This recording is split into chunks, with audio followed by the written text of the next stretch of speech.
I welcome Amit sir and Nagaraj sir for this podcast. This is a kind of a podcast where I was always waiting for. Trust me, journey of being a professional is something which is more common these days.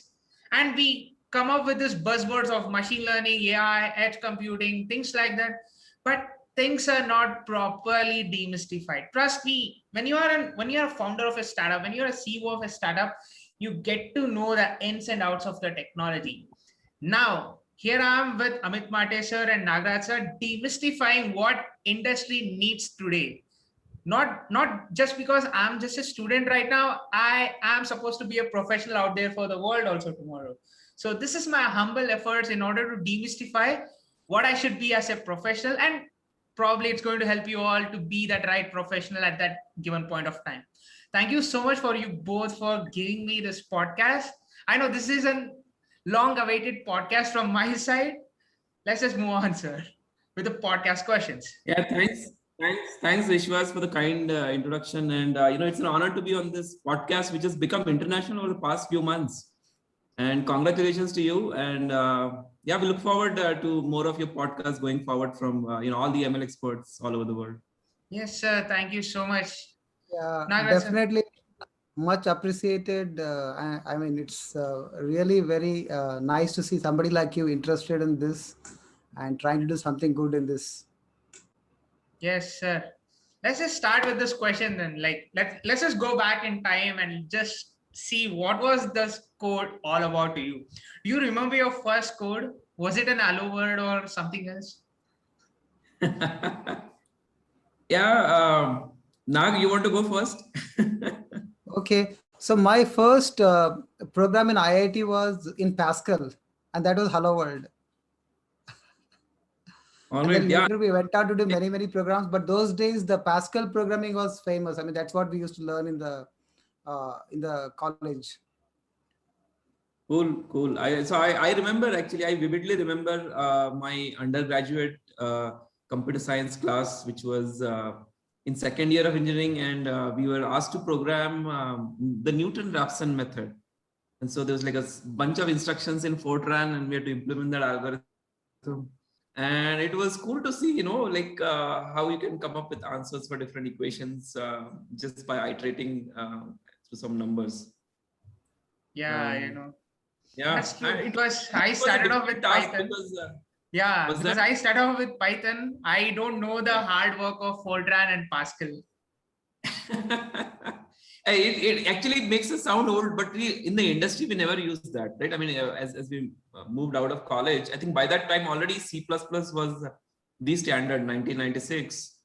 Bijan Stroop, right? I mean, he came up with the C++ book and standard right around that time, 1996. And that became the global, the new programming paradigm, object-oriented programming. And we kind of born into that kind of programming, and Java, actually, in college in IISc, we were asked to write a Java interpreter. Mm-hmm. So we took the JVM specs 1.0 and we will take any compiled Java code and run it on our interpreter. So that's how fast it moved from Fortran to Java and C++ in a matter of 3 years. Hey, actually, that reminded me of something. In the fourth year in BTech, right? I was writing a program that is doing bouncing balls. Okay, like the ball, like it's almost looking like a game, right? So I was in my project lab and I was doing that. Okay, and then my professor came and looked at me and said, "Nagaraj, I gave you a project, but you're playing games." Then I looked at him. I couldn't explain him that I wrote that program. Very nice. Today we have a lot of interpreters, a lot of compilers, which like autofills. There are a lot of markdowns. There are a lot of softwares which are making us more easy in terms of coding. Like today, you need not have to code. You just have to understand the way in which algorithm works. I think probably everything is done by the machine these days. Like everything is done. Like frameworks are more advanced and things like that. But like I really want to know what was your journey as a professional, because you both met in Qualcomm somehow, back and forth, and also in IISc, and you were still in a lot of things. Like, of course, when you told about the latex last time when we were in the pre-podcast call, like, do you still use it? We still use it. Of course, we still use it. Like, what was about your professional journey all about? Like, how did you start and how did the startup happen? I think Nagaraj sir has an educational startup, like edtech startup, which is basically more of an educating people. And also we'll come to that. And I just want to demystify more of your professional journey. All right. Maybe I'll take this question first. Yeah. So the professional journey, so at IISc, I was a part of a Nokia IISc project. So that time it was introduction. This is 97. Cellular technology was getting introduced in India, and Nokia Research from Finland, Helsinki, they had a project going on with the department. And so I kind of got selected for that project. There's like very few people who were in that project, and I was one of them. And one of the main reason was the stipend was getting doubled. So there was a big fight over, so we were getting 5,000 rupees stipend that time. And I think this Nokia would have done it, made it 10,000. So, it was a big deal for us. And of course, the projects were interesting. Wireless was new. So anyway, so that's how it started. And I landed up in Helsinki, Finland, Nokia Research. The project was successful. We built new algorithms for doing handover with packet data. We came up with models for packet data. And so that's how I got initiated into wireless. And after that, it was a roller coaster global ride for me, actually. So I just followed that, right? I mean, so I landed in Nokia. I was doing mostly standardization research, going to 3GPP meetings, doing the simulations, filing patents for the protocols. But I was not coding the actual product at that time. So this was more like system level work, research work. And so I wanted to do more product work. And from there, then I went to Silicon Valley. And Silicon Valley, there's, those days, this was 2001 or 2. I mean, the whole collapse was there. And, the big market crash. And that time we were trying to come up with a new idea of integrating Wi-Fi as another air interface for, cellular networks. And so I did that for a year, and then I went to Huawei. Huawei is a big household name now, but at that time, it was a very little known. But they were very passionate about wireless as well, and they were working on CDMA technology, which was built by Qualcomm, but they were trying to commercialize it, build products out of it. And so I got initiated and interested. I actually worked with them for a couple of years. Then I moved to Qualcomm itself at the source of wireless. And that's how that journey came about. So the initial 10 to 15 years were all wireless. And at some point, it kind of shifted towards AI, building AI products for Qualcomm. Yeah, but like, how did your startup start? Like GMAC technologies, the intelligence, what we are seeing right now, I think you are doing pretty great in terms of technologies right now, because on edge, I think there are very few startups which are blooming up in India. I think GMAC is also one of it. So what was the idea behind starting GMAC? I think both of you can contribute to it. Sure. I think maybe after Nag's journey, we can, where the points intersect, I think I'll take it up from there. Yeah. Maybe. Sure. I want to hear what Nag has to say about his journey. Let me be honest about my journey. So, like when I was like you, right, Bishwas, so I wanted to be a scientist. I was really impressed by Einstein and all that. And I was studying a lot about physics and mathematics. That's how I got into IIT with the dream that I'll become a scientist. And then I went into IIT, and you see these institutes take you into an engineering journey. So that was great too. But after I finished IIT, I didn't go abroad actually. Because I was again passionate about CV Raman also. I went to IISc because CV Raman is from IISc, and of course, I met Amit there. Then after that, it has been engineering journey.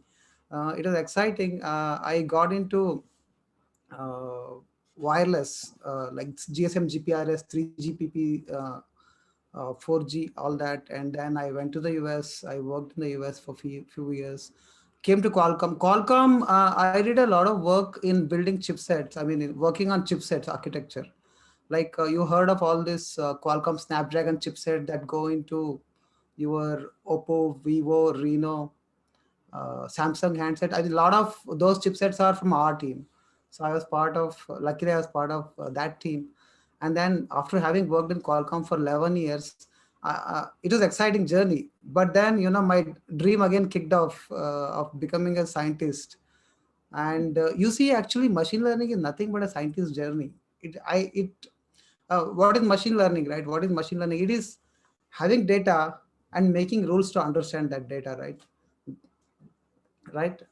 So if you talk about how Ohm's law was discovered, right, you measure the voltage and the electricity, and then you find out that it's about measurements, right, and coming up with a constant.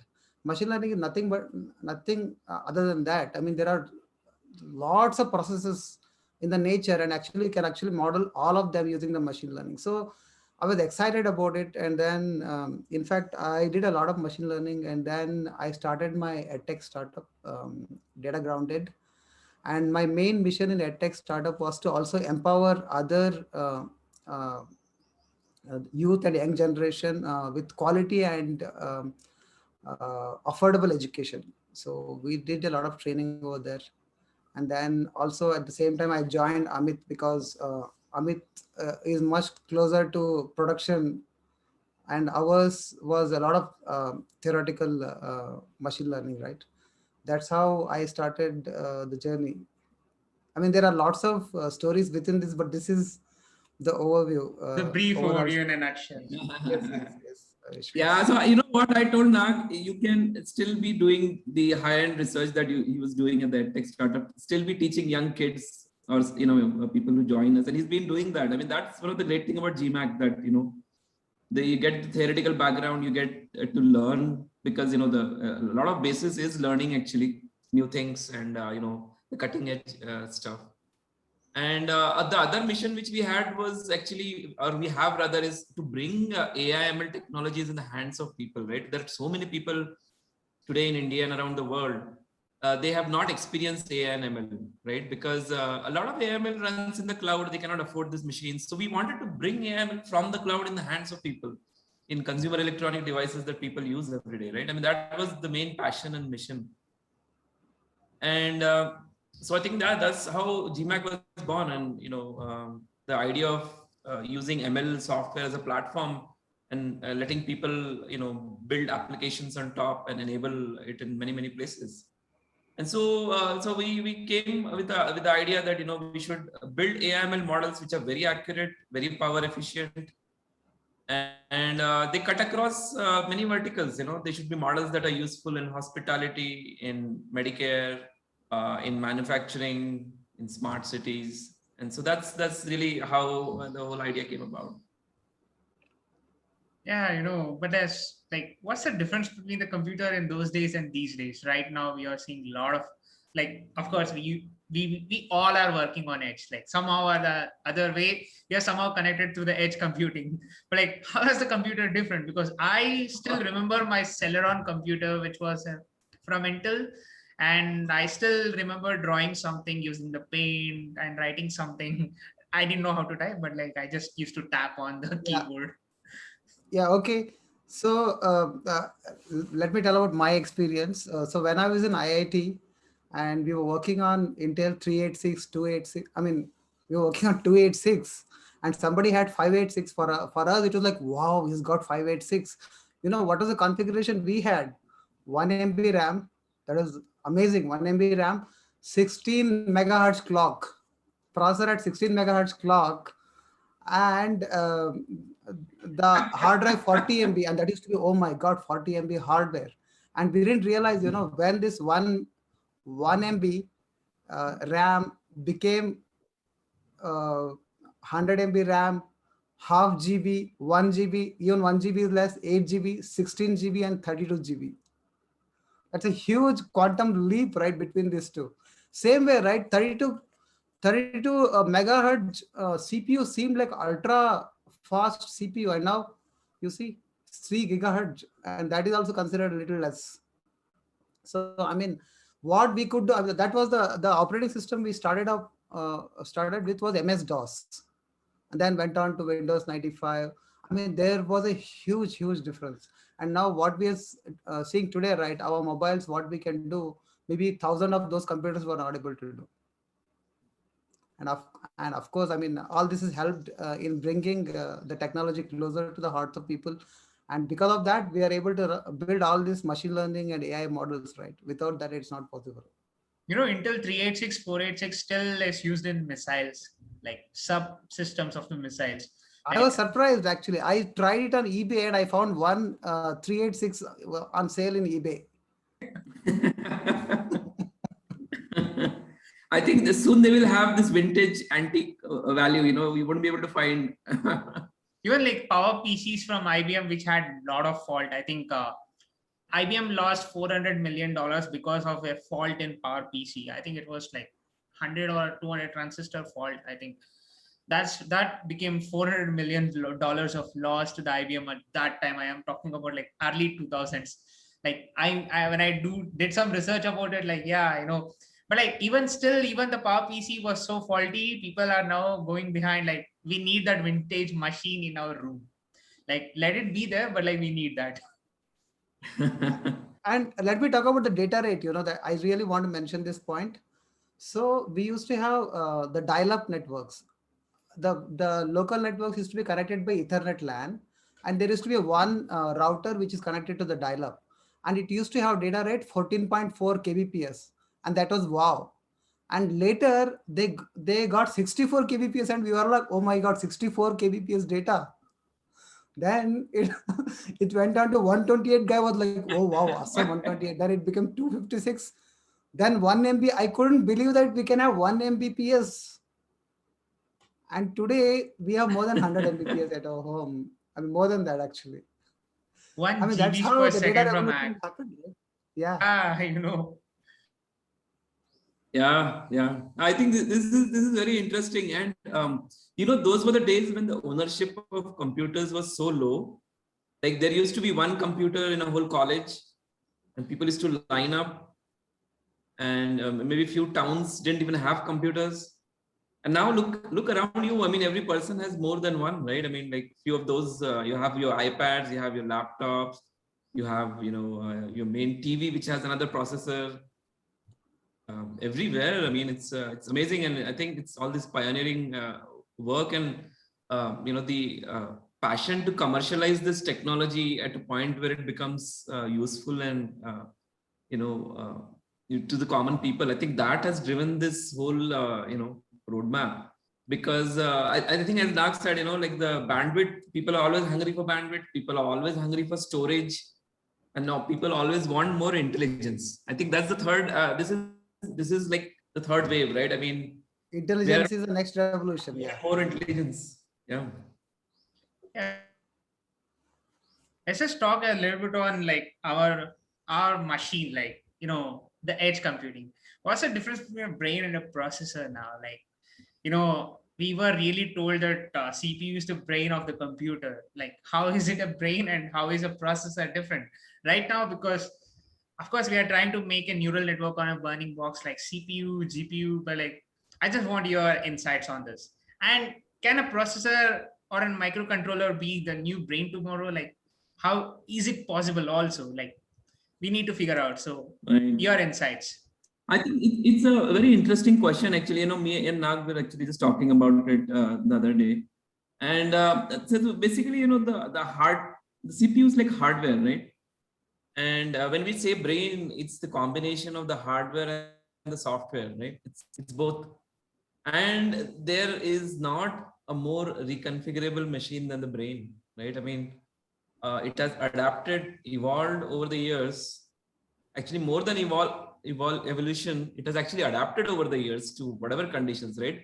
I mean, there was an era when, let's say, doing computations was considered to be smart, but now you have calculators for it. There's a period when, if you knew the roads all around, you would be considered very smart, or you knew how to drive a car, you would be considered smart. But now I think computers have relieved us of all of that, and then the intelligence has kind of shifted to more softer things. How to motivate people, how to have a vision, how to get people to act towards that vision. I think some of the softer skills have become more and more important, and they are manifesting as intelligence, which, the computers of today can't do. I mean, they can't motivate a person to the point like what a human being does, right? I think it's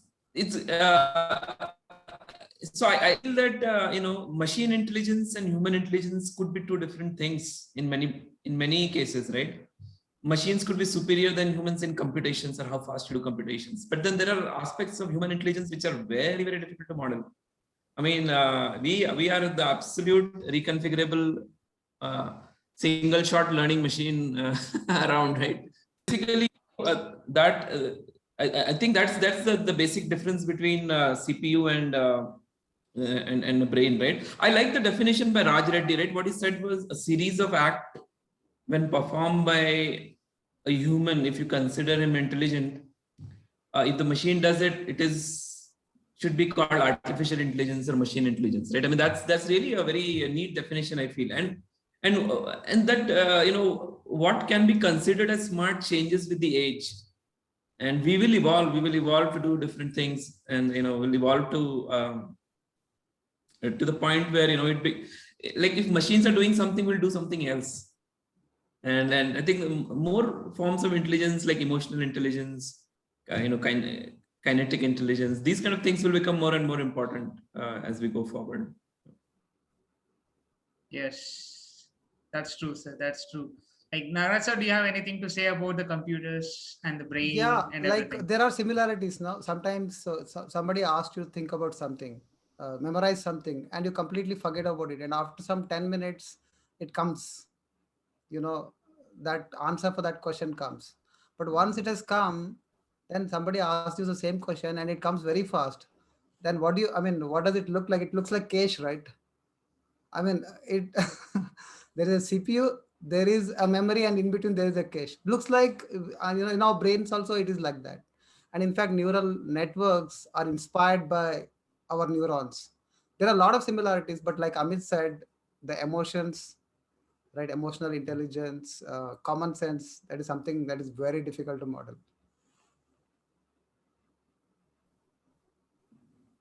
Okay. How has this computer architecture changed right now? Like, how has it evolved? Because we have seen Harvard, Von Neumann evolving, and IBM is coming out with their new architecture, which is like True North technology. And they're somehow mimic the brain of a dog and a cat, because IBM has done that. So Dharmendra Moda is an amazing scientist who has really done that. I feel proud about it. I think most of the ML breakthroughs have come most of the times from the Indian people. I think I'm proud of it. Like, how has this architecture evolved over the course of time? Like, you can talk about the ways in which we are accessing the compute. Like, of course, if I just have the bandwidth, I can interact with any cloud computer today. Like, how has it evolved over the course of time? That's my question. I think it's evolved on the basis of need. And if you look at compute, right? I mean, the old computers had very few things, right? Just memory, maybe a ALU and a data bus to get data and put data to the display, right? But then as human needs or as the system needs increase, you started adding more and more peripherals, and you're doing wireless communication. So that kind of accelerators went in. You did more signal processing. So signal processing coprocessors came in. You wanted Bluetooth, Wi-Fi, cellular, all of that kind of went into the processor, right? And the architecture itself, I think the way it has evolved is, of course, there's Moore's law, which is kind of crunching more and more, transistors in the same space. But largely it has evolved around this Von Neumann and, Harvard architecture lines. But I think what is also happening now is, as AI is becoming more commonplace, the accelerating CNN compute at low power, that is driving the architecture.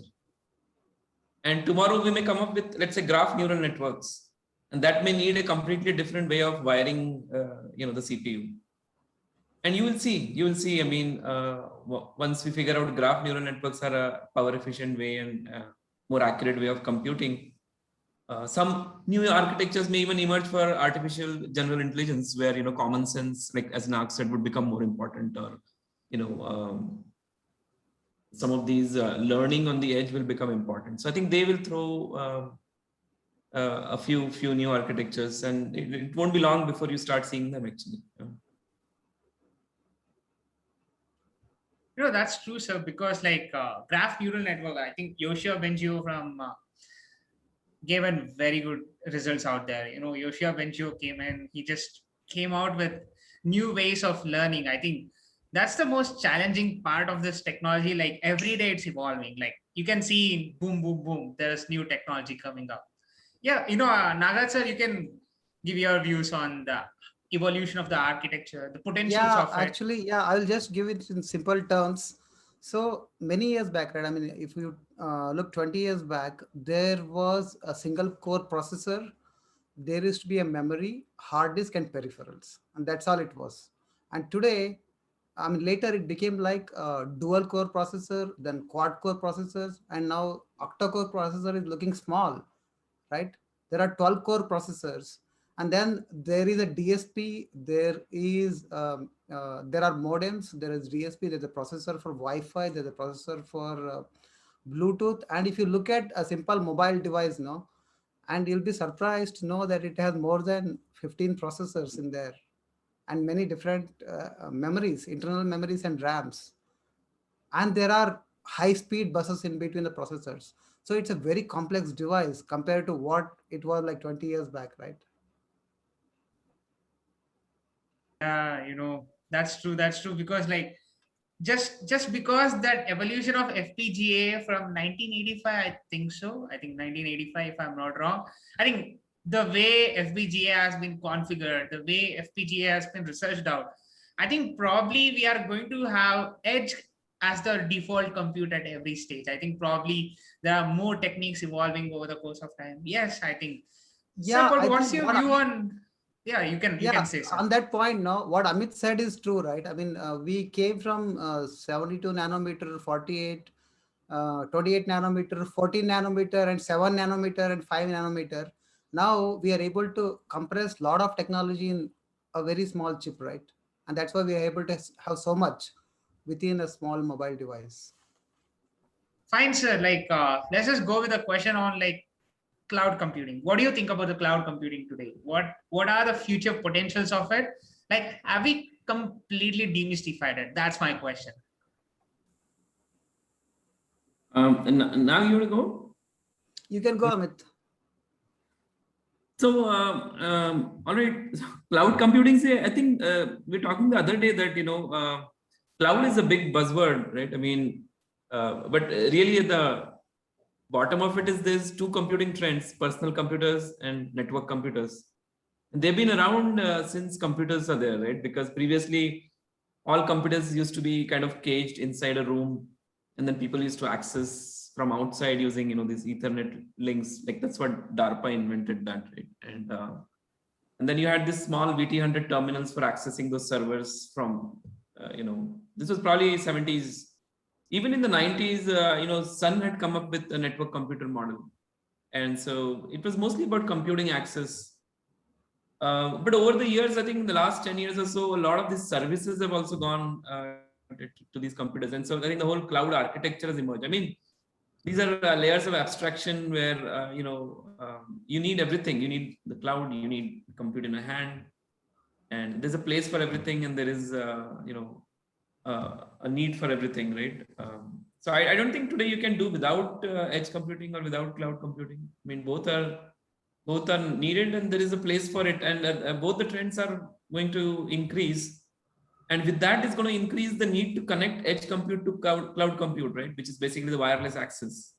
And so that's, I think, the underlying philosophy, that it's a rising tide lifts all boats. So I think access is going to go up, edge compute is going to go up, cloud is going to go up, along with the bandwidth needed is going to go up, and the storage needed at all the points is going to go up. So it's just the nature of things, I guess.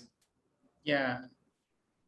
But like, how do you define the present day's cloud computing? That's what it's all about. Like, we are using it in gaming. Of course, edge is also a part of it because somehow you get an access to the API, done with it. you have an access to that compute. I Yeah. always used to say this, like AGI is no big deal. You are just one API away, but you need to know the insights of the data set.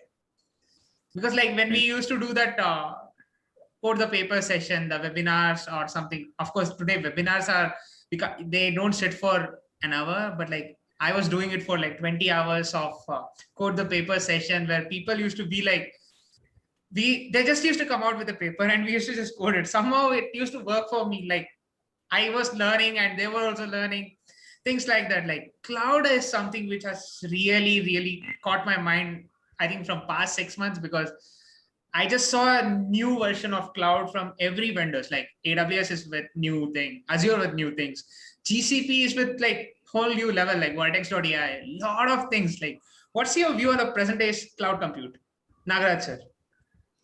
I think cloud is going to go increase. I like what Amit had told me that cloud is going to increase a lot. I mean, everything is going to expand. Also, it's going to go back and forth.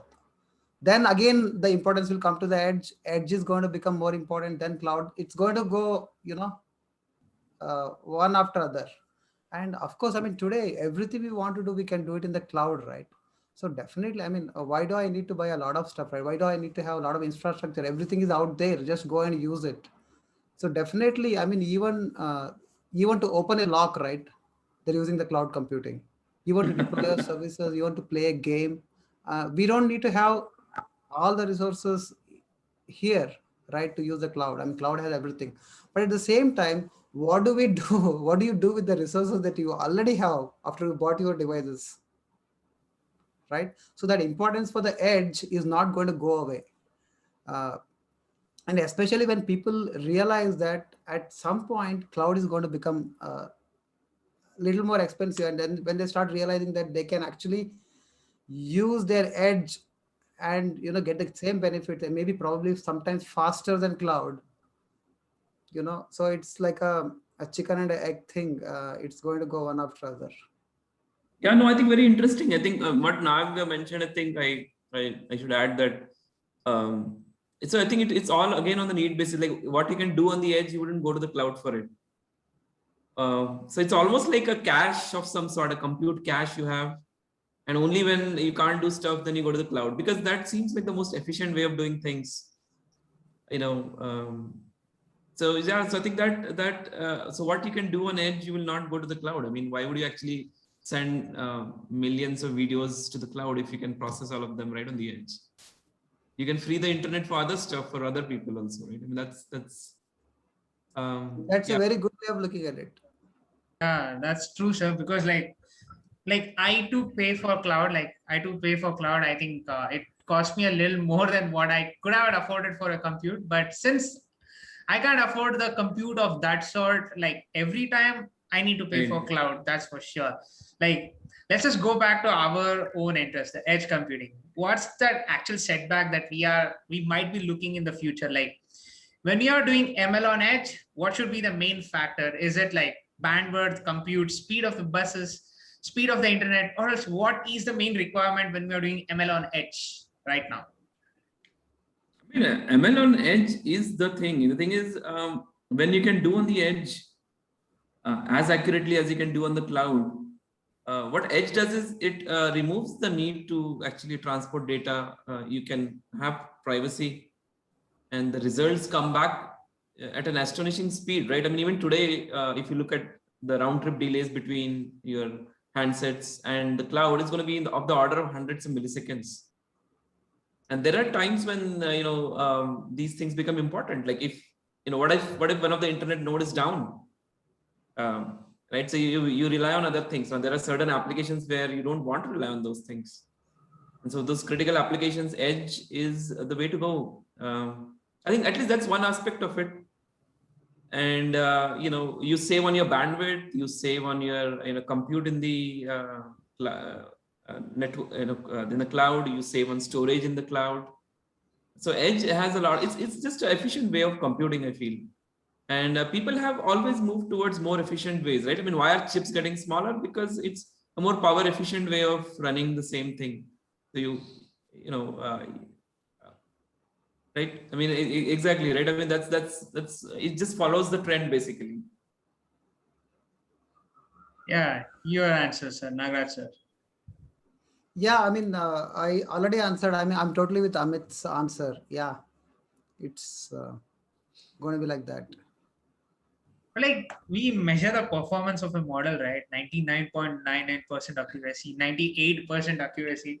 I feel that's foolishness. What do you feel about it? Is it are we just doing it for the hunger or the foolishness of it? Like, are we just doing it for like, hey, can I make it 99.99% accurate, throw it on edge, get the inference, or else is it like foolishness of just measuring because everybody is measuring it?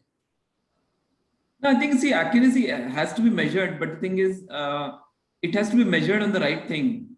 So it's like solve going to an exam and writing a paper to which the answer you already know. It's not true measurement, right? I mean, in the sense that you got the paper before and with the answer sheet you prepared for it anywhere. But real test of knowledge or intelligence is when you are not going through a list of things which you already know, right? The whole world is open, and if you perform there in the real world conditions, I think that's a test of real intelligence. Now, I think there are tests to measure that too, where people have come up with. But it is like this. Like if you have to get into some college or get through some exams, you always cram. So cramming is not knowledge or learning, right? I mean, at least that's my opinion. Like if you are able to do, if you, so I think the key is what is called a generalization. If your AI is able to generalize well, it's very smart and generalize in a way without memorizing everything, right? So you can, so on the cloud, you can have so many resources that you can memorize every sort of situation and condition that your network will be thrown to. But on edge, you don't have that luxury. You have to make sure that you build these networks under the constraint, and so there's very little scope for memorization. That is true learning, I feel. That's true intelligence, right? Where you are able to generalize well, and you're able to actually carry that intelligence across domains. I think that's the other thing. When you're not memorizing, then you can actually carry it across domains, and I think that's something which the AI as a framework is lacking today. But I think people are working on that. What Nag said earlier, like common sense and semi-supervised, supervised learning. I think those kind of things will be the true test of intelligence. Now, sir, your go on this. Like, what is it all about in today's world? Like, are we just doing it for the sake of doing it, or else does it have a real meaning, according to you? Okay, this is a very interesting question. I think this is something that I really wanted to answer. So what's happening now, right? So we are using the technology, we are using Google, technology using us. Google is using us, right? Yeah. So I mean, I know. I mean, we have been provided more ears, more eyes. What are my eyes? My eyes are this. My eyes are the device. My eyes are TV, laptop, computer, right? So we're able to see the world, experience the world, enhance our experience of the world through the technology. And the same way, technology is also using us, right? Using us, maybe all other resources in the world to enhance life. So why not be a part of it and expand the scope of it? So I don't think technology is doing anything wrong. I mean, we should use the technology as a vehicle to increase the health, happiness, and prosperity in the mankind. I think it is going in the right direction, and we are also partly responsible because we need to make sure that it channelizes in the right direction. In the direction of health, happiness, wealth, prosperity, right? At the same time, enhance the scope of technology, not like this, but like this. A wider view of everything that we Yes, are doing. yes, Like, yes, yes. just see the The holistic, potentials of it and just expand yes, the potentials of it. yes, exactly.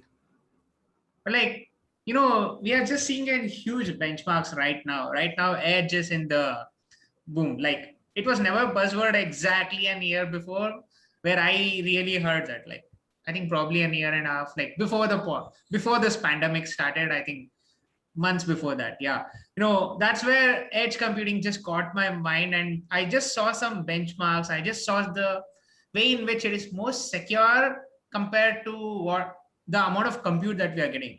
Like, you might be getting a huge amount of compute, but edge is somewhere more secure in terms of keeping our data safe and also giving that right access to the people also.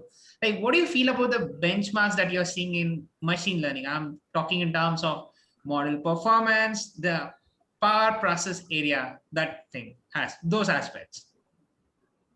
Yeah, so I think a lot of these are getting defined for different types of machine learning, right? MLPerf has come up with these parameters for, the regular version, the tiny version.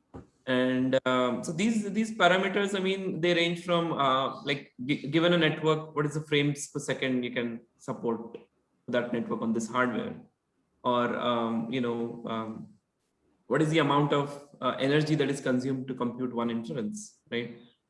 Or how much can you sustain this FPS? How long can you sustain on this hardware, right? I mean, there are so for to benchmark this edge hardware against the standard networks that people use, there are a bunch of parameters which MLPerf and other organizations like AI Benchmark are coming up with, right?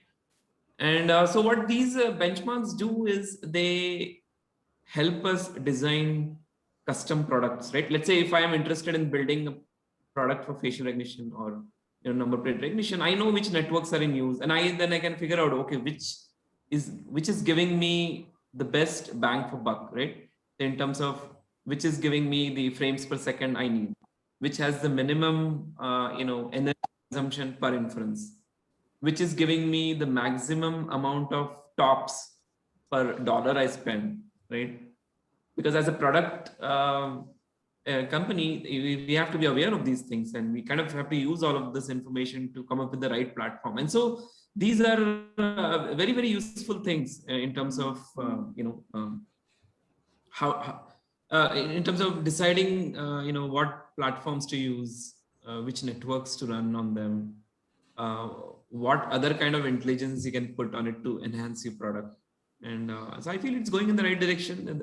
And the thing is, only if you specify those performance metric, it can be measured, and only what is measured gets improved. So I think that's the way software will be measured, and that's the way hardware will be measured. Yeah, Nagaraj sir, anything that you want to convey? No, I'll just go with Amit there. That's a good answer. Yeah. But like, what do you feel about the way in which edge is not also being consumed? Like, like we still go with the Firebase, like we still go with the one thing. Most of the tasks can be done by simple coding itself. Like, what do you feel about that kind of a dumbness that we are insisting to be delivered from our side?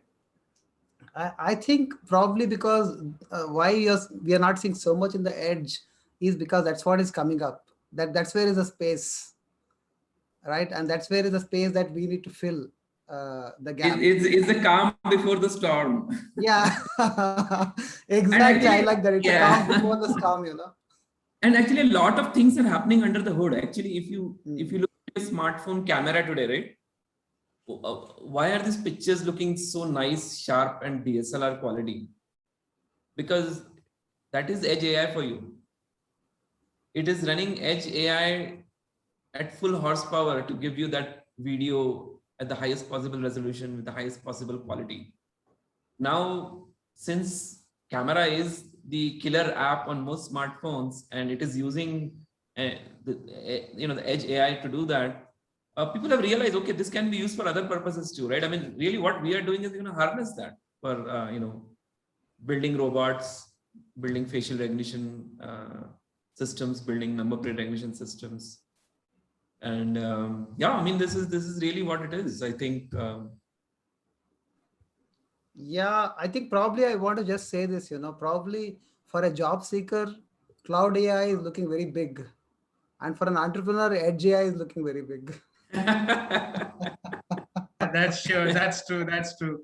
Because like, that's where the industry flows. We also tend to just follow that. Like, if some developer comes and says that, hey, my product is there in the market and these companies are using it, then we still know that we have some more potentials to be there. Like, I can just get ready with the C programming. Like, yeah, that's also required, right? But we go back for the cloud and things like that, and we just lose that momentum of what's behind the hood, and we just go down with the GUI which is being given, and we just fool ourselves. That's it.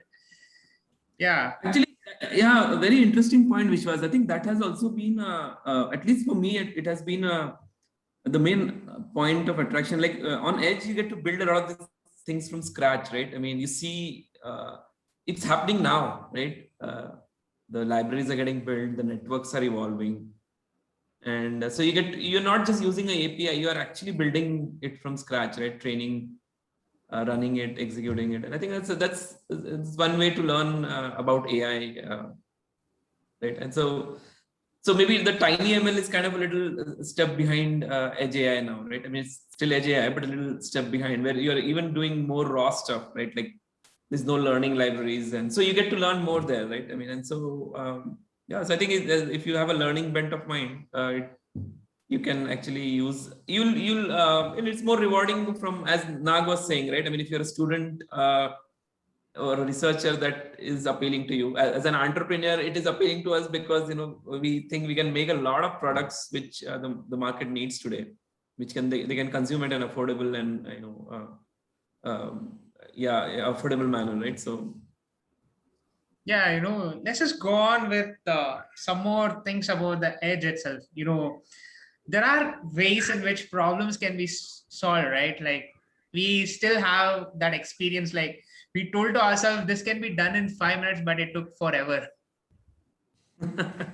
I think we discussed it in the pre-podcast call about the experience of having this. I think Naga said, just directly told that it happens to us every day. We just think that it happens in 5 minutes, but it happens to us every day. Are there any specific experiences that you have, like within like this year or within this pandemic or else anything? Like if people get to know how was work from home, I think probably this can also be an experience to them to get to know what was work from home all about.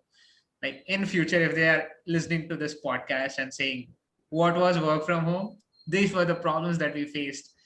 Are there any experiences that you felt like, I just told to myself that it will be solved in 5 minutes, but it took forever?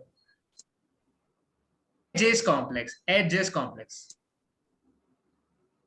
yeah, Nag, you want to take that? I mean, it happens every day. I mean, mostly in programming, right? That we spend 3 days, 4 days, maybe a week in solving a problem, and you just realize that one line of code change, the problem just went away. Uh, I mean, this happens. So I don't remember any specific incidents. Maybe Amit knows specific incidences like this, but this happens all the time. You struggle with the code for like 10 days, and then Amit comes and tells me, no, Nagaraj, this line, change it. Then I realize, oh God, this is like a simple thing. Why shouldn't I do it? Then it works. So this is a common thing that happens in software. And sometimes we go and tell somebody, why are you doing this? Just add this line, maybe it will work. Yeah, no, I realized that actually. Me and Nag, we talk regularly, and sometimes he's stuck in a rut, and he's like, why are you doing it this way? I'm like, dude, that whole algorithm I have to throw away now. This could be done without that algorithm, right? So it happens. I'll tell you one incident. Like we had deployed our first facial recognition system, and we're looking at data coming over the cloud, right? So this was an edge solution, but the data, the attendance data was coming over the cloud, and we're looking at it, and there was a streak of light across people's face, and that was causing the facial recognition to have lower confidence in it. And we were wondering, why is this happening? What kind of algorithms can we write if we, come across this and to make the recognition better? So I did a lot of research, applied some algorithms, some worked under some conditions, some had some other side effects. And then I said, okay, you know what? I'll just go to the place and see what's going on there myself. I went there. And so I saw that streak of light was nothing but a tube light, which was placed differently than before. And I said, okay, the tube light position needs to be changed, was my first reaction. And the security guard, there is no, sir, we can't change it anyway. Then I Googled, I said, okay, why do these streaks of tube light appear on a smartphone? And there was a simple explanation that, sometimes people touch the phone, there are oils on the hand, and if the oil gets on the camera, right, it will create the streak. All you have to do is just wipe it off with a finger. And that took care of the problem. that took care of the problem. I think all we needed to do was just detect it and say, wipe the bloody camera, and that's it. That's true. That's true. Because these days, when we think about self-driving car, right? Like, car is something which moves on in all different terrains. Like, you can't say that my self-driving car will not work in Dubai. It works in Dubai, but not in Bangalore because it's full of dust here. Right. So, I think probably if you just leave your car for a day out there on the road, I think probably it's going to become more dusty. I think if the camera has the dust, I think probably there's going to be a lot of problems that it might face in the future. Yeah, that's true, sir. That's true. I think Google had a lot of problems when they put their self-driving car out, right? I mean, they were because it's external. There used to be bird pooping on it, and so they had to put like special wipers to wipe that off.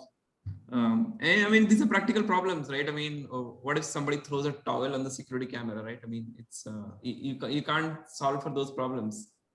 Some of these things are very, very practical, and so they have to be taken care of, I think, when you build solutions that scale and work. Yeah.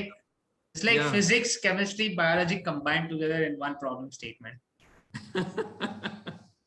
Science of sciences. Science. Yeah. So on this point now, I wanted to give. So sometimes, what happens? You want to find the dominant picture, dominant color in the image.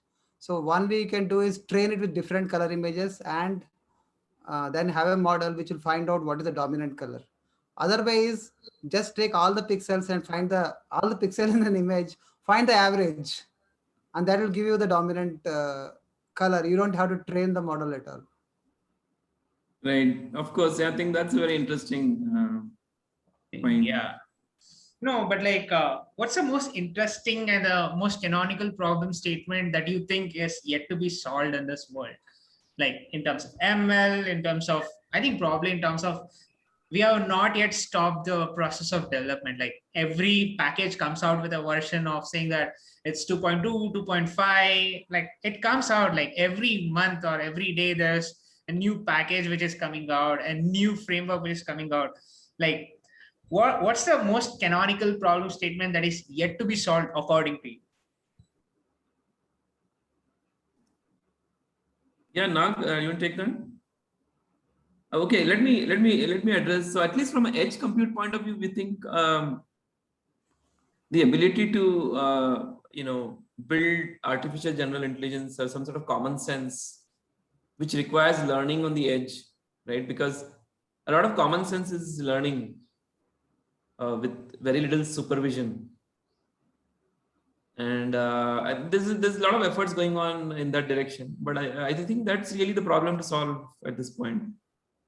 And in a club with it, what happens is this is always resource constrained, right? I mean, the whole edge environment is resource constrained, so you have to come with the best possible answer in the constraints that you have. I think those are the two really related problem statements. I mean, common sense is gonna help you get there, right? Because of the resource constraint, you have to make a decision quickly, but it has to be kind of correct within the short period of time. And then again, you don't have too many supervised or labeled data to learn from, right? I think that's going to be the key, I think, in terms of if you're going to leap ahead of others in this field, right? Yeah, but like there are too many frameworks these days, like TensorFlow, Theanos, Kefi, they're all done. Like we don't use it. TensorFlow, PyTorch, and there are new frameworks for computer vision. And of course, there are tuned models which are given out, like pre-trained models which can be used for transfer learning. What do you feel about the present day software world, which is evolving over the course of time, in terms of frameworks that we have worked on, in terms of the languages, the interpreters that we are working right now? So what do you feel about the software architecture which is evolving?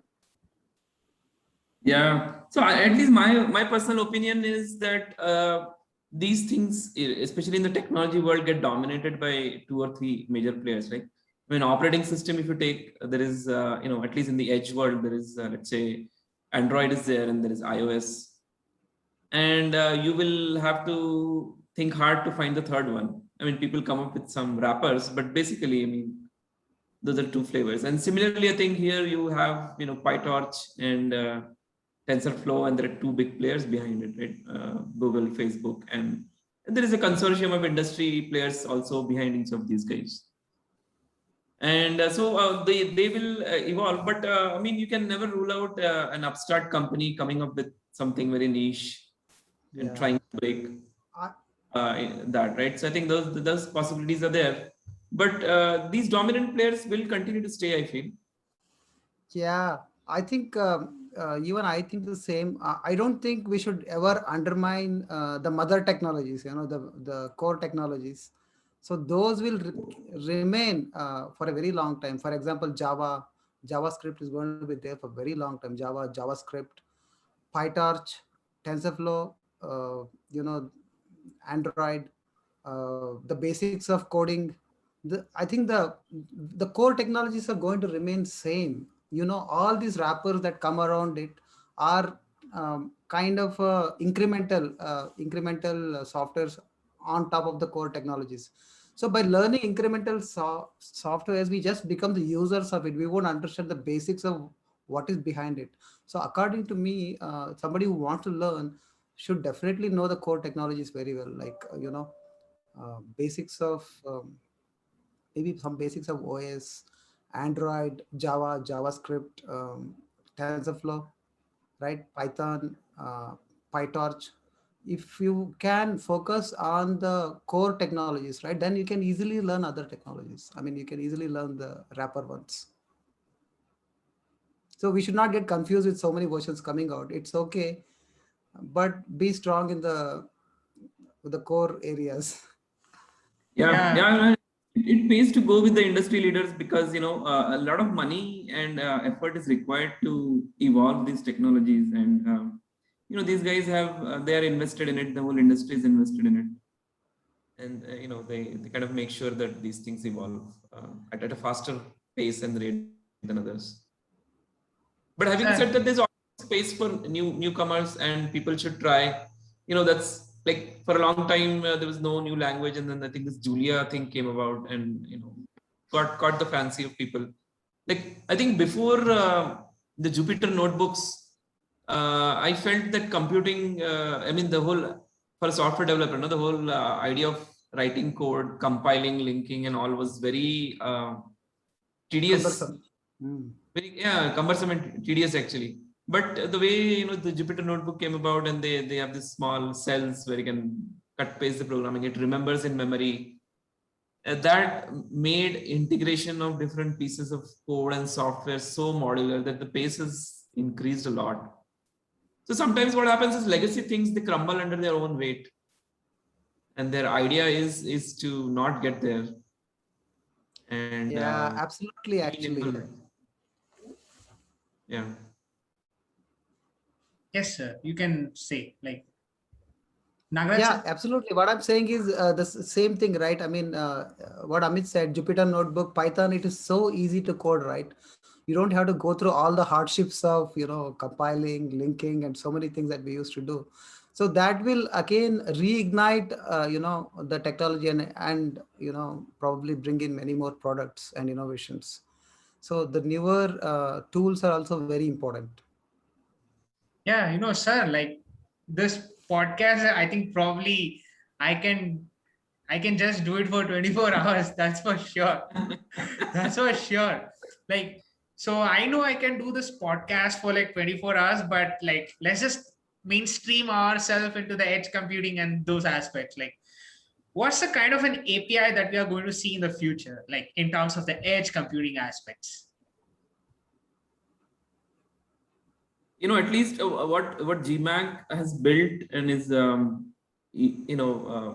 developing for its internal purposes an API that is very simple to use and lets us build many different kinds of applications, right? In terms of so if you look at any AI use case today, right, it is usually a cascade of a few AI/ML models. Like let's say you build a system of facial recognition, then you have to detect face first, then you do certain processing on the second stage, like face embedding, and then maybe, nearest neighbors, right? I mean, so like multi-stage networks are there, and so you can map any AI use case to that. And so we're building a generic frameworks where you should just be able to plug and play these things, and the basic framework doesn't change. So people should be able to say, okay, we want to put this model at the first stage, this at the second stage, this at the third stage, and it should just give them a different application every time they choose a different model, right? They may say, okay, you know what, I think GMAX model for face embedding is the best in town in terms of power efficiency, accuracy. Let me put that in there, right? And it need not be tied to a particular framework. It should be anything, right? I mean, why do you care whether it's built in PyTorch or TensorFlow or anything, right? It should be as simple as saying, it's like Lego, right? I get a model from here, I get a model from here, and I just want to stitch it together. As a developer, wouldn't that be great to just build new applications? So I think, yeah, so that's the one of the internal goals we have, and we haven't actually opened it outside, but we're using it, and that's how we have built our facial recognition system, number plate recognition system, activity recognition system. And so within a short period with a very small team, we have been able to do this because of those internal APIs that we've built. Yeah, no, Nagaraj sir, what's your take on this? Like, what's the kind of an API that we require right now on it? Yeah, I think your API will be very specific to the problem that you're solving and the implementation. So it can be different every time. It doesn't have to be the same. So that's my take on it. Yeah, but like ML on production and ML on edge, both are completely different, but people are trying to just build something on an edge right now. Because when we see FD SOIs and FinFETs, which are coming out, like much more power efficient architecture built using these technologies through VLSI and things like that. But I want to ask you this one question, like how is it getting merged up in such a way that like ML in production is nowhere lesser than ML on edge today? Yeah, I would say, the typical problems that you face for ML in production are, most likely the same, because what will you typically, how do you build a model? You will have to use Python in Jupyter Notebook or Google Collaboratory, and it will be using so many other tools. Probably it will be using NumPy, Pandas, and maybe TensorFlow or PyTorch. Okay, so when you go to deploy this, when you go to the production deployment, I mean the deployment can be on an edge device, or can be on a web, or can be on a cloud, right, or in the JavaScript.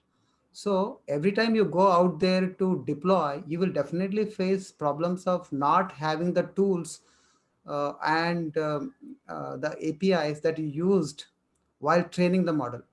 Maybe you won't have Python in there, you won't have NumPy, Pandas, and maybe you won't have stuff like TensorFlow and PyTorch. Maybe you have to find definitely a newer environment, or maybe the other problem you already talked about, the versions of these will be different in production environment, maybe, right?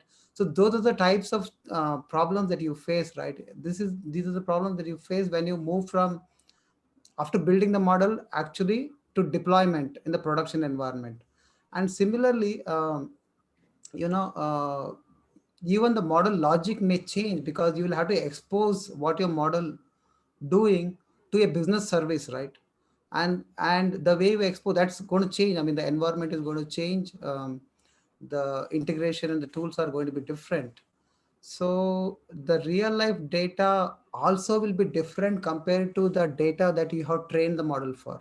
That will be another problem. The real life data has to be customized to what the model needs. That's one problem. And then you also have to keep getting the logs of the results. That means you need to find way of continuously monitoring how your real the field model, I would say field model, right, how your field model is doing, and be able to look at the results and get the logs, and then retrain based on the new data. So these problems are typically you face when you are moving from building a model to the deployment. And coming to the edge, and I think coming to the edge, Amit would be a better person to talk about it. Amit. Yeah, I think Nag, I think you summarized it very well. I think somebody said this. I read this somewhere on LinkedIn actually, that most of the models, the trained models, they die in the Jupyter notebook. They never get to see real world. You might have trained a fantastic model, but it never gets to see the real world. And so, as a company, what we want to do is make that a factory. So we have figured out a bunch of procedures and processes around it, and we want people to not stop at building a model in Jupyter, but come to us, work with us, and take it live, right? And so there's so much scope to add more and more intelligence and make these products useful. So I mean, to all the people who are studying today, who are watching this podcast, and students, we invite you to kind of work with us, figure out what kind of intelligence is needed on the edge, and bring your Jupyter notebooks out from the models from Jupyter notebook to the real world, and see how they can be improved, right? I mean, that's really the way to make it more useful and really deployed in the world. I think that's in this robust world of like decreasing technology size, like 3 nanometers, the next new disruption that we are seeing right now, like I feel that we need something more as a breakthrough. But like, what's that breakthrough that we are still waiting for in the world of technology right now? Let it be a generic one, not basically related to more of edge, but you can say on edge also. Yeah, no, I think this is this is a very interesting question, in fact. So I think a couple of things, like from a global perspective, right? There is always this crisis of the shortage of water, energy, and compute, right? I think that's always going to be there. I think and you can use more and more compute to solve the other two problems also, right? I think that's always the case, right? I think, and so yeah, energy is the big thing, I guess, that has to be solved. I think that is the major driver behind all these technologies, right? Anything else? Yeah. So I want to add to that. You see, the biggest discovery that mankind made many thousand years back, they say, was fire, right? And then the next biggest discovery they made was electricity, because everything is based on the electricity, right? Now they are saying that AI is the next electricity, right? So AI is going to be we are already in the forefront of that revolution, AI revolution as electricity. So everything is going to go AI, right? Like self-drive cars, self-drive carts, uh, everything basically. So I think we are already in that next biggest thing that you're talking about. Yeah, and so I think so. A lot of things, like, let's say, things like say take a drone or any battery operated, let's say autonomous piece of electronic, right? So what's the major limitation today? It is the battery, in terms of how they can how long they can survive in the field, and what kind of intelligence you can put, because intelligence also requires battery, right? To add more sensors, to add more cameras requires battery. So it is this, I think the underlying trend is energy, and then all of us are kind of helping to make these things more and more efficient. So I think that's how I see this whole thing evolving over the years. Yeah, but like, can AI be more accessible tomorrow? Like, be learnable by everybody tomorrow, just like neural network for babies. I think because I think Nagaraj sir as an edtech company, I think probably that's going to be a right way to ask you that question. I think, can we afford to make it much more easier tomorrow? The same old AI. Actually, to be frank, it is much more easier than it was 5 years back. I mean, the kind of tools that we have look at it. I mean, look at this Jupyter notebook, right? Jupyter notebook, PyCharm, Google Colab, TensorFlow JS. I mean, there is so much available, and that has made the AI learning much more easier. I mean, we have much closer, I mean, much more closer to AI than before. And I'm sure in future we're going to have more tools which will make it even more easier to learn AI. So I don't know if it can get easier than this. I think if it becomes easier than this, probably will become customers for that, which is making it easier for. Yeah, yeah. Oh, no, very well said, Nag. I think it's really an amazing age. I mean, in terms of the information that is made available by some of these big companies like, Facebook, Google, Qualcomm, and the price of the electronics, how affordable it is. All of these things just make it possible for anyone with a drive to do this, right? I mean, it's not a question of not having the resources. Like when we were probably kids, getting a computer or getting a cloud computer was big deal. I mean, even today, if you have to train something on an NVIDIA DGX machine, it's very expensive to get it. But the cloud has made it far more cheaper. Collab is even free. I mean, you can get TPUs and GPUs for free, right? I mean, so it's not a question of uh, you know uh, availability anymore. It's just a question of desire and motivation, and it's a very good spot for people who are actually excited by it. And just go. Yeah. That's the thing. Tell me which tutorial is not in the YouTube? It's there. It's everywhere. Every tutorial is there. You know what my son did? He found out how to assemble a computer. He's in ninth standard. He found out and he ordered all the parts by himself, and he made a very beautiful computer, which is sold in the market for 1.2 lakhs for only 50,000. So Very all by nice. YouTube. It's like everybody has their access to the tech. But like, I think way too much amount of gyan is there. But I sometimes feel like, yeah, gold pada hua hai. Like I feel like 5,000, 6,000 views. Like sometimes even 500 views, like max to max. Like I always feel like we have an access to the technology. We have an access to the brains of the people, but we are not accessing it somehow. I think no. The real problem, Vishwas, is it's a fragmented GAN, no, unguided GAN. So what we need is channelizing and guidance on what to learn and how to learn. Yeah, that's true. And that's where teachers like us come into picture. I mean, Yeah.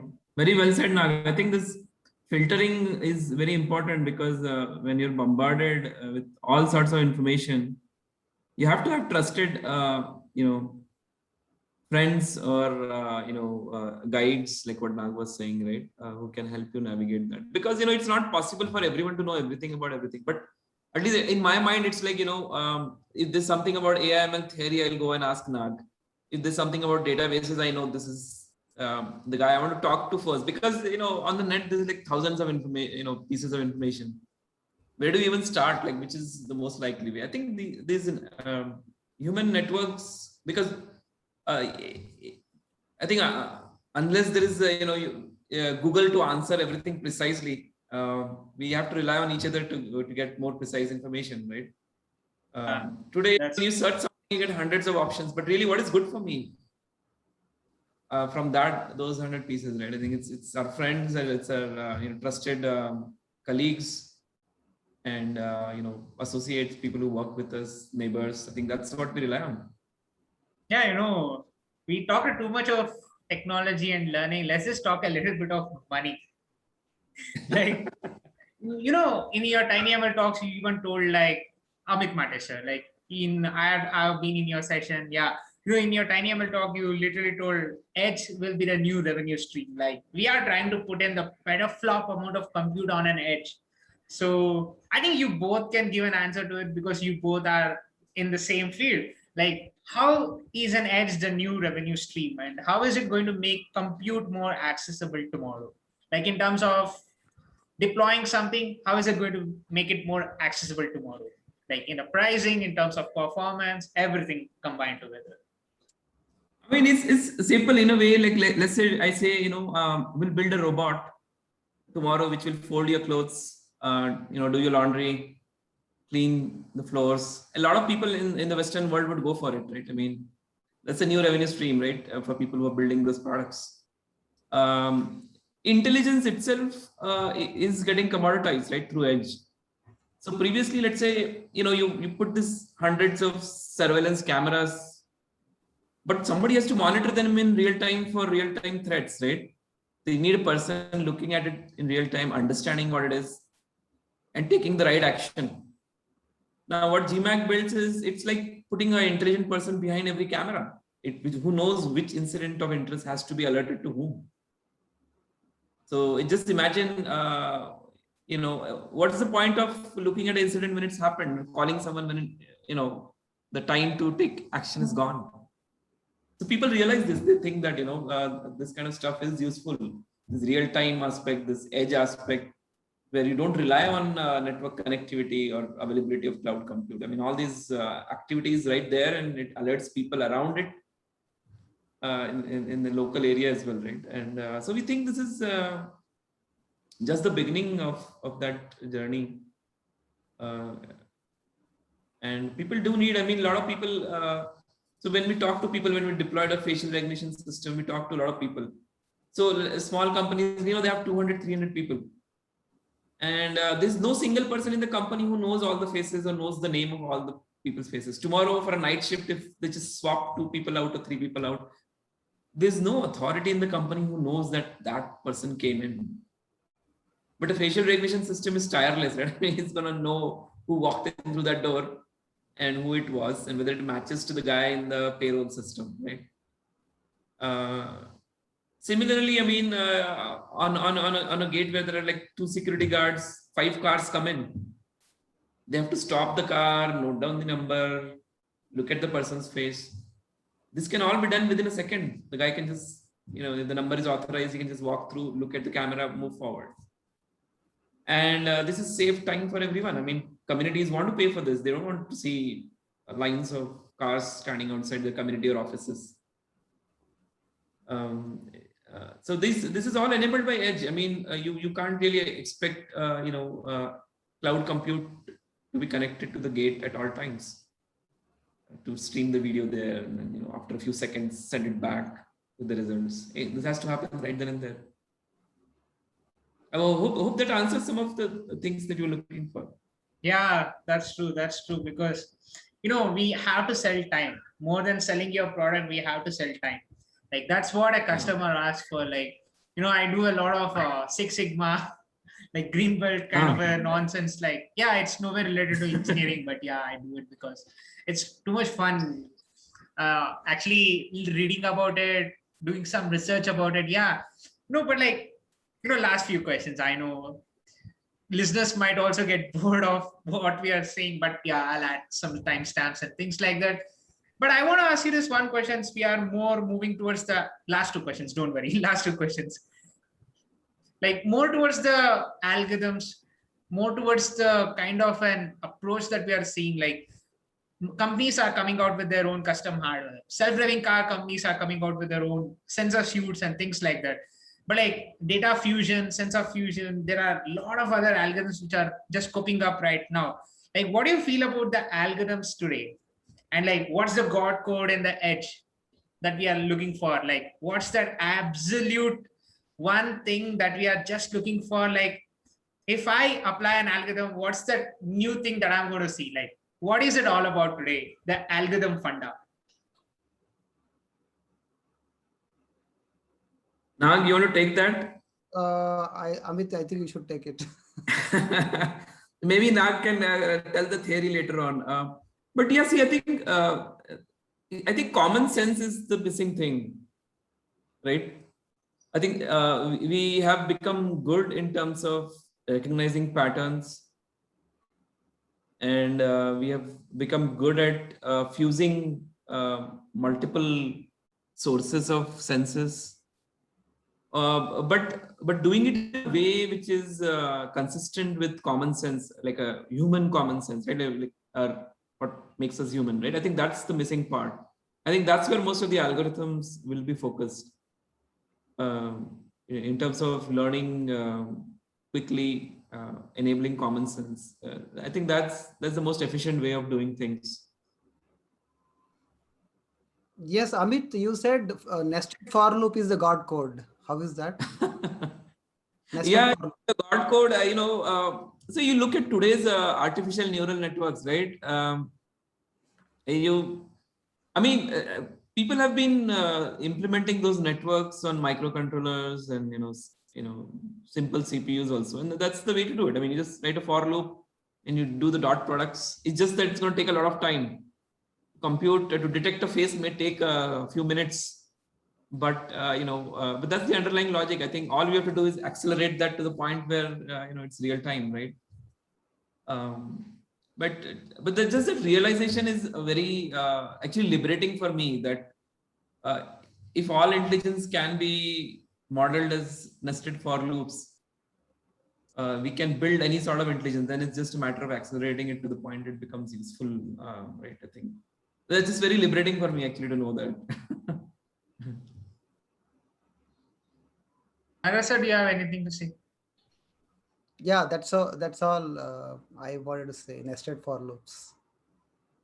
That Thank GAN I you. received from Amit. Yeah. That's true. That's true, because You keep exchanging GAN, man. Thank you so much, sir, for this amazing podcast. I really enjoyed a lot, because this is the subject which I really care, you really care, and Nagaraj sir also should care, because he is also working with you in the edge computing aspect. So yeah, thank you so much for this amazing podcast, and yeah, it was great to have you both on my podcast. Hey, thanks, Vishwas. And I didn't know really how 1.5 hours went by. Hearing you and Nag also talk about things. I mean, it was a good. I didn't know about a lot of things what Nag said today, right? I mean, which came out of your podcast. So it's a great opportunity for me to also know you and know Nag a little bit better. No, that's why I started the podcast. You can demystify a lot about a person. Vishwas, great set of questions. Really happy about it. Wish you all the best and wish you great success. Thank you so much, sir. Thank you so much.